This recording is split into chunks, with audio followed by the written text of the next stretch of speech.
Big bird is in the cage, small birds have flown away. माने बड़ी चिड़िया पिंजरे में है, छोटी चिड़िया उड़ गई हैं।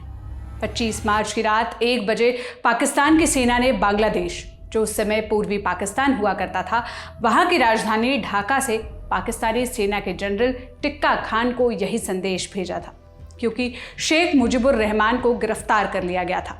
बिग बर्ड का संबोधन मुजीबुर के लिए ही किया गया था।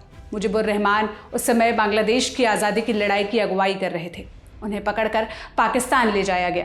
9 महीने जेल में रहे, फिर छूटे, भारत होते हुए देश वापस लौटे, बांग्लादेश को आज़ादी दिलाई, देश के पहले राष्ट्रपति बने। अप्रैल 1971 से लेकर अगस्त 1975 तक देश के प्रधानमंत्री भी रहे। पद पर रहते हुए 15 अगस्त 1975 को उनकी हत्या कर दी गई थी। 39 साल बाद दूसरा दृश्य है 5 अगस्त 2024 का, जब बांग्लादेश में एक बड़े विरोध प्रदर्शन के बीच प्रदर्शनकारी बांग्लादेश के राष्ट्रपिता कहे जाने वाले बंगबंधु शेख मुजीबुर के बड़े से स्टैच्यू पर चढ़कर हथौड़े से मूर्ति तोड़ रहे हैं। बांग्लादेश के विरोध प्रदर्शन को इतिहास में जब भी याद किया जाएगा, शेख मुजीबुर के स्टैच्यू पर चढ़कर इस तोड़ती भीड़ को भी याद किया जाएगा। शेख मुजीबुर रहमान का एक और परिचय है। वो 5 अगस्त की सुबह तक बांग्लादेश की प्रधानमंत्री रही शेख हसीना के पिता भी थे। वही शेख हसीना जिनकी सरकार के विरोध में बांग्लादेश का ये पूरा प्रोटेस्ट शुरू हुआ है।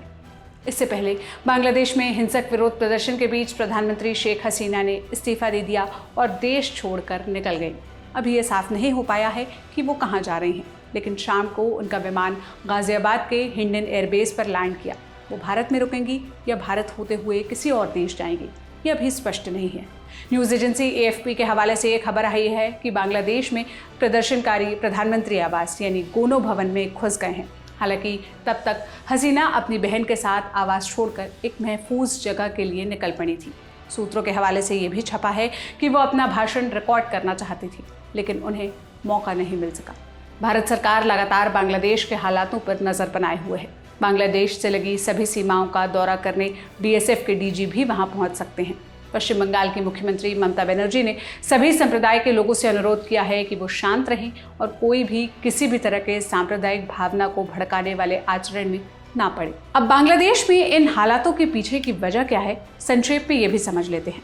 वहाँ आरक्षण के मुद्दे को लेकर कई बार हिंसा भड़क चुकी है। प्रदर्शनकारियों की मांग थी कि 1971 के स्वतंत्रता संग्राम सेनानियों के परिजनों के लिए जो 30% सरकारी नौकरियों को आरक्षित करने वाला कोटा प्रणाली है, उसे समाप्त किया जाए।